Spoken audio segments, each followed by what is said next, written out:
La seule façon de garantir ou de s'assurer que je reçois les informations nécessaires, c'est de me donner un briefing en personne ou au téléphone sécurisé si nécessaire sur un enjeu quelconque ou prioritaire. Un extrait du passage de Justin Trudeau devant la commission Hogg la semaine dernière, une fenêtre sur la façon dont est géré le renseignement au bureau du premier ministre. Mais qu'a-t-on appris de ce témoignage de Justin Trudeau qui a duré près de 4 heures? Voyons voir ce qu'en pensent mes collaborateurs. Elle qui est absent cette semaine, c'est ma collègue Rosemary Barton, correspondante en chef pour la politique à CBC et animatrice de Rosemary Barton Live, qui est avec nous. À ses côtés, vous les connaissez, Chantal Hébert, chroniqueur au Toronto Star et au magazine L'Actualité, Michel Séauger, analyste politique à Radio-Canada et La Presse. Bonjour à vous trois. Bonjour. Bonjour. Bonjour. Qu'est-ce qu'on a appris? En fait, a-t-on appris quelque chose de nouveau, Rosemary? Je vais commencer avec vous, de cet exercice cette semaine. Il y a eu M. Trudeau, il y a eu des ministres, il y a eu les collaborateurs de M. Il y avait du monde quand même devant la commission Hogg cette semaine. On n'a pas appris quelque chose qui change d'une façon dramatique l'histoire et le fait qu'il y a un problème avec l'ingérence étrangère au Canada et il y a un problème avec le partage des renseignements, des services de renseignement et le partage des renseignements avec les politiciens et autres.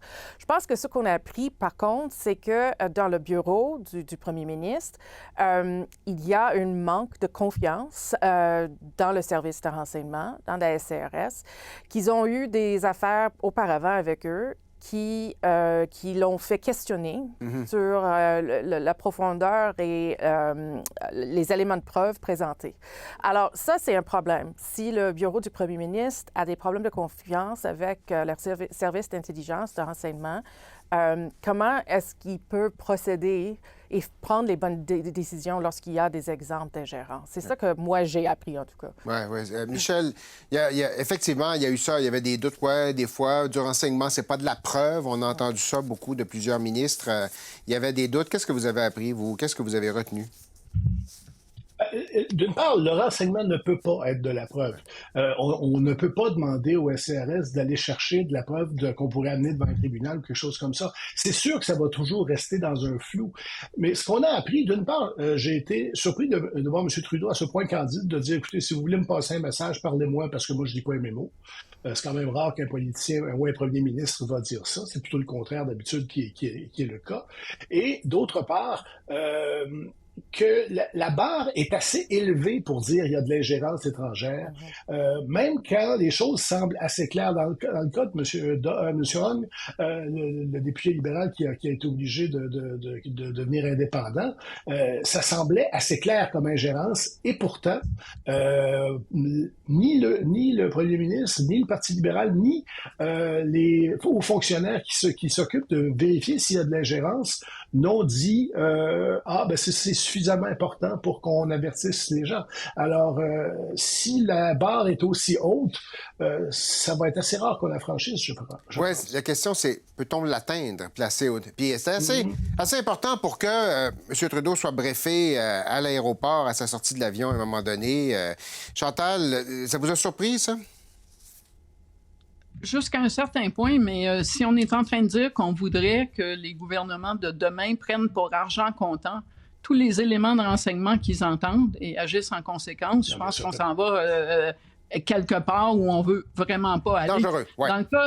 Dans le cas de l'investiture de ce député, ce qui est arrivé par la suite, c'est qu'on a appris que le SCRS avait intercepté des conversations et on a allégué qu'il avait, entre autres, encouragé le régime à garder les deux Michael. C'est pas prouvé, ça.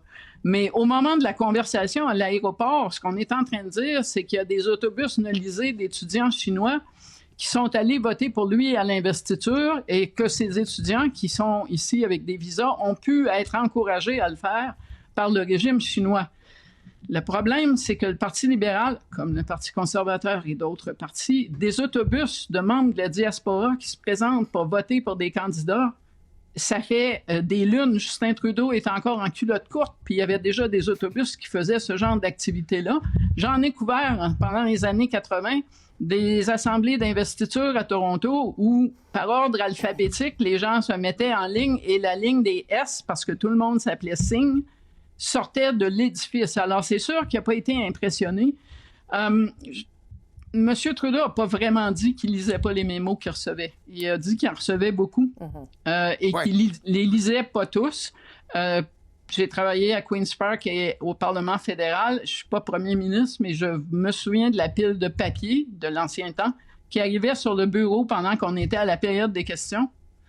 Et il n'y a pas d'être humain qui passe à travers de tous les renseignements. Mais ce qu'il a dit aussi, Justin Trudeau, c'est il y a des notes qui étaient préparées pour les gens qui le briefaient et auxquelles la commission a eu accès, mais qui ne correspondent pas à ce qu'on lui a nécessairement dit pendant la séance de briefage. Alors, il y a ça aussi. Là. Si le briefeur décide qu'il passe vite sur ce qui devient dans la commission un élément important, on est en train de réécrire un peu la séance de briefage. Oui, c'est la communication, et ce que l'on pense de l'information puis la façon dont elle est communiquée. Là, la semaine dernière, on se disait, M. Trudeau, c'est la deuxième fois qu'il témoigne devant une commission. La barre, c'est important pour lui de faire bonne figure. Michel, est-ce qu'il a fait bonne figure ou est-ce qu'il sort de là avec quelque chose, il peut se donner une tape dans le dos ou pas? Ça ne va pas au niveau où il avait performé quand il était allé à la commission sur ce qui s'était passé à Ottawa, pas l'hiver dernier, mais l'hiver précédent.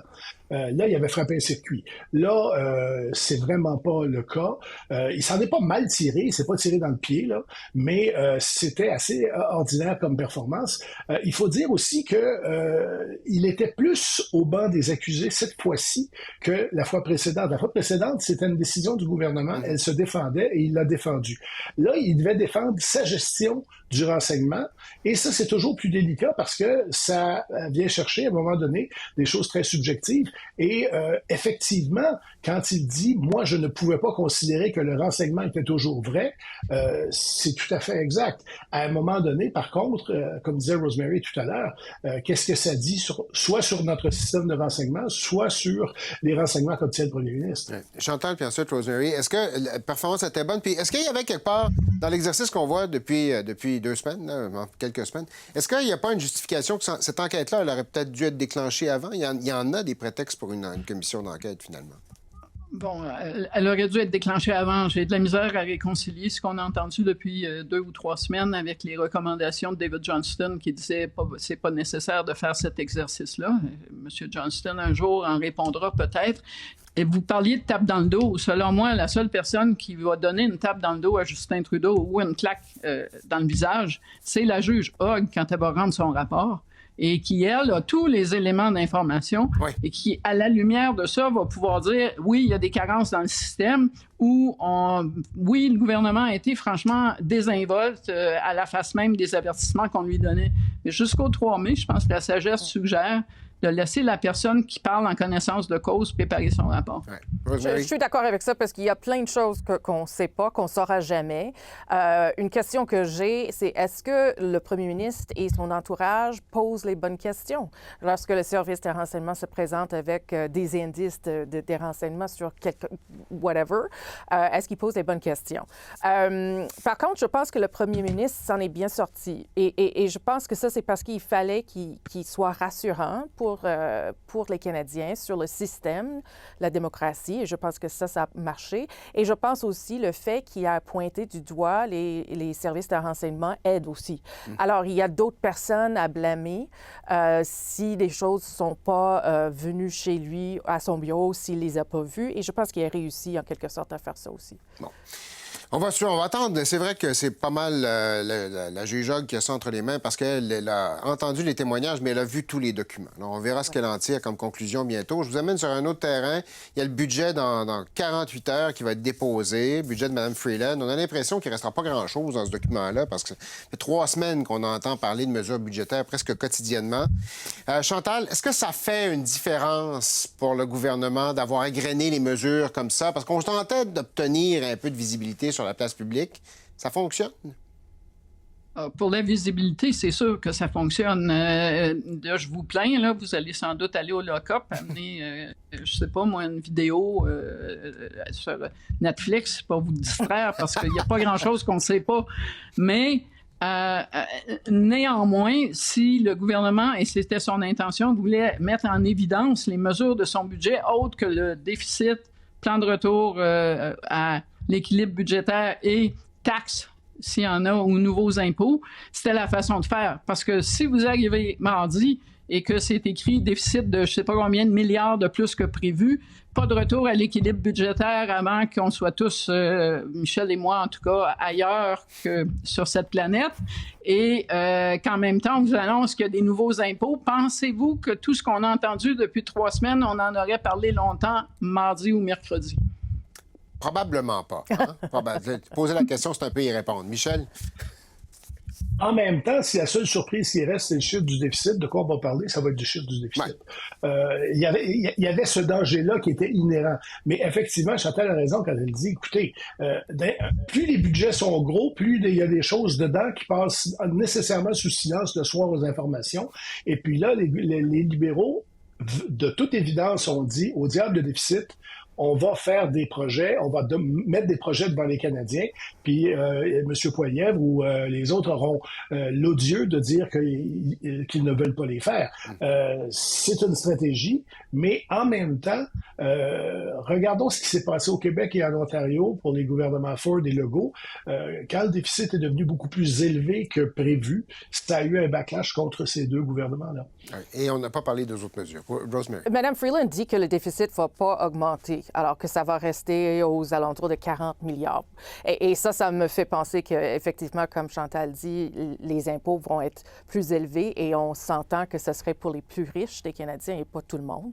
Le but de tout ça, c'était de nous faire parler d'eux, des libéraux et des actions du gouvernement, après des mois et des mois de critiques. Et je pense de ce point de vue-là, ça marche. Hein? On parle plus des propositions du gouvernement, on parle un peu plus de l'énergie de M. Trudeau qui manquait beaucoup là, avant les dernières quelques semaines. Mais est-ce que ça va avoir un effet dans les sondages? Ça reste à savoir. Et ça, c'est ce qu'ils veulent voir, évidemment. Ils veulent que les Canadiens commencent à penser que ce gouvernement fait des bonnes choses pour eux. Parce que pour maintenant, ils pensent que c'est le gouvernement qui cause des problèmes pour les Canadiens, parce que c'est ça que M. Poilievre leur dit. Ouais. Chantal, l'effet dans les sondages, on ne le voit pas encore. Trop tôt? Moi, je pense qu'il est beaucoup trop tôt. C'est pas parce que nous, on suit ça au jour le jour, presque à chaque ligne de communiqué, que le reste de la planète fonctionne comme nous. Normalement, ça prend un certain temps à décanter ces mesures-là. D'autre part, le gouvernement semble avoir l'intention de sortir l'argent pour qu'on voit des résultats de ces mesures le plus rapidement possible.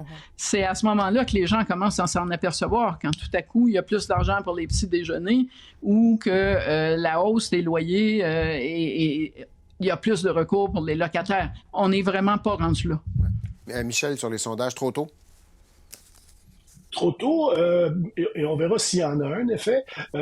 Cependant, il y a quand même une partie de l'électorat, surtout au Québec, mais ailleurs aussi, qui dit ça existe des juridictions provinciales, puis d'avoir fait autant d'annonces dans ce qui est des juridictions provinciales, en particulier sur le logement, disons que l'effet peut être mitigé par ça. Oui, bon, il y a cet élément-là, effectivement. Ça a eu, mais parlez-en bien, parlez-en mal, mais parlez-en. On a parlé des mesures de M. Trudeau. On a parlé. Oui, c'est ça. Rosemary, vous allez être au huis clos mardi. Qu'est-ce que vous allez surveiller? Je ne suis pas sûre que je vais être au huis clos pour la raison exacte que Chantal a dit. Je ne veux pas amener un roman. Je vais quand même animer le spécial, mais je serai peut-être pas au huis clos. Moi, ce que je veux savoir, c'est est-ce qu'ils ont fait des réductions dans quelques départements? Parce que n'oubliez pas que Mme Anand, le ministre Anand, a donné ce travail-là de voir des réductions dans certains départements. Est-ce qu'ils vont effectivement augmenter les impôts pour les plus riches? Parce que je pense qu'il y a une chance que ça risque d'être ça. Et finalement, est-ce qu'ils vont avoir d'autres mesures? Parce que d'après ce que le monde me dit, ils vont avoir quand même quelques petites mesures de plus. Je ne dis pas que ce serait les plus gros, mais quelques petites mesures de plus pour essayer d'attirer l'attention des Canadiens encore. Bon, on sera fixé dans 48 heures. Rosemary, Chantal, Michel, merci d'avoir été là. Merci, Daniel. Au revoir.